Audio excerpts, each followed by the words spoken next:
সূর্যের তাপ হলো 45 ডিগ্রি, বাট আমি হলাম সূর্যের থেকেও বেশি উষ্ণ। তাই দুপুর 1টার সময় এইরকমভাবে সেজে গুজে সানকে চ্যালেঞ্জ জানিয়ে বেরিয়ে পড়লাম বন্ধুদের সাথে মিট আপ করতে। প্রথমে টোটো, তারপর ট্রেন, তারপর মেট্রো করে আমি সোজা যাব। কোথায় যাব দেখতে থাকো, সব বলে দিলে ভিডিওটা তো তোমরা দেখবেই না। তো মেট্রোতে উঠে পড়েছি। আর আমাকে সুন্দর লাগছে কিনা বলো, মেকআপ কিন্তু গরমেও ঘামিনি, মেকআপটা কিন্তু যেখানে সেখানেই রয়ে গেছে। তো আমার সাথে শিপ্রাদির দেখা হয়ে গেছে, তো আমরা চলে এসেছি নন্দনে। জাস্ট হঠাৎ করে আমাদের সকালেই প্ল্যান হলো যে আমরা আজকে নন্দনে মিট করব। দেন মিট করে আমরা টিকিট কেটে নিয়েছিলাম, কিন্তু ব্যাপারটা হচ্ছে চন্দ্রিমা এতটা লেট করেছে, আমরা আধ ঘন্টা ধরে দাঁড়িয়েছিলাম সিনেমা হলের বাইরে।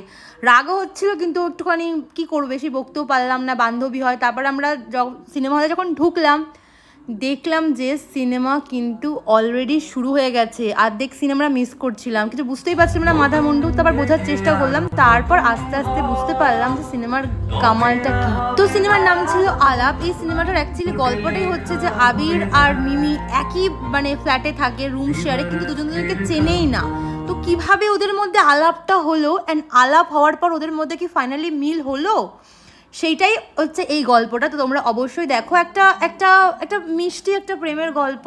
সবসময় আমরা সব দেখে ফেলি, কিন্তু এখানে না দেখেও যে একটা প্রেম হতে পারে সেটা এই গল্পে বলা হয়েছে। তারপর আমরা সিনেমা দেখে যে কী পাগলামো করছিলাম নিজেও জানি না। আমাদের তো বয়স হচ্ছে, কিন্তু আমাদের দেখে কিন্তু সেটা মনে হয় না যে আমাদের বয়স হচ্ছে।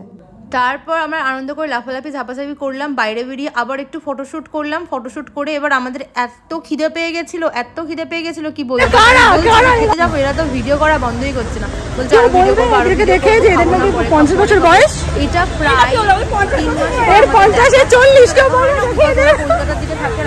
আমি যাওয়া সম্ভব না, আর আমিও 2 মাস রেস্টে ছিলাম। 2 মাস পর আবার বেরোলাম। দিন একটা ফটোগ্রাফার এসে আমাদের অফার করে যে তারা আমাদের সে আমাদের ছবি তুলতে চায়। দেন একটা দাদু এসে আমাদের সাথে গল্প করতে শুরু করে। দাদু আমাদের বলছিল যে আমাদের কিরকমভাবে চলা উচিত, কিভাবে হাসা উচিত। দাদু হয়তো বয়স হচ্ছে, বয়সকালে মানুষ হয়তো গল্প করার সঙ্গী পায় না, তো আমরা নাতনির মতো হই। তো আমরা দাদুর সাথে একটু কোম্পানি দিলাম, একটু কথা বললাম, গল্প করলাম, বাবা গো এই গরমে আমি তো ঘামছি। এরা খাচ্ছে এবার গরম চা। ও মাই গড, এটা তো সূর্যের থেকেও টু হট। মাই গড, তোমরা তো টু হট। তারপর আমরা চলে গেলাম হালদিরামে, বিকজ আজকে নিরামিষ ছিল চন্দ্রিমা, তো ওর সঙ্গে তালে তাল দিয়ে আমরাও নিরামিষ খেলাম। আর হালদিরামে নিরামিষ খাবারগুলো হলেও কি এত টেস্টি খাবার পাওয়া যায়। আমরা 2টো কম্বো নিয়েছিলাম, আর চন্দ্রিমার এখানে এত খিদে পেয়ে গেছে, ও বেচারা আর থাকতেই পারছিল না। আর আমাদেরও প্রচুর খিদে পেয়েছিল। আমি তো সকালে কিছু খাইনি, ডাইরেক্ট একেবারে চলে এসেছি। দেন আমরা একটা চাইনিজ প্ল্যাটার নিয়েছিলাম, যার মধ্যে ছিল নুডলস ছিল, তার মধ্যে রাইস ছিল, ভেজ একটা আইটেম ছিল, স্যালাড ছিল, তারপর ভেজ মাঞ্চুরিয়ান ছিল, আর একটা কিন্তু ছোলে ভাটুরে ছিল, তার সঙ্গে কিন্তু একটা খুব সুন্দর আলুর দম ছিল, তার সঙ্গে কিন্তু চাটনি ছিল। তারপর আমরা কিন্তু আলাদা করে 3টে গোলাপ জামুন অর্ডার করেছিলাম। আর তারপর আমরা এত খাবার লাস্টে খেতে পারিনি। আমরা না এক্সাইটমেন্টে বেশি খাবার অর্ডার করে দিই, তারপর খেতে পারি না। তো আজকে 2টো অর্ডার করেছিলাম প্ল্যাটার, তাও খেতে পারছিলাম না, নষ্ট হয়েছে লাস্টে অনেকটাই। যাই হোক, লাস্টে খেয়ে একটু শান্তি পেলাম আমরা।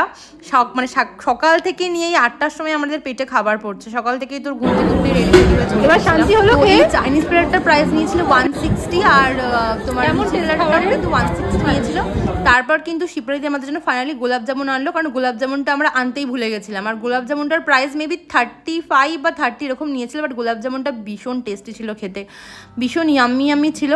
তো আজকের গোলাপ জামুনটা খেয়ে মিষ্টি মুখ করে আজকে ভিডিওটা এখানে শেষ করছি। তোমাদের ভালো লাগলে অবশ্যই লাইক কমেন্ট শেয়ার করে দিও। টাটা।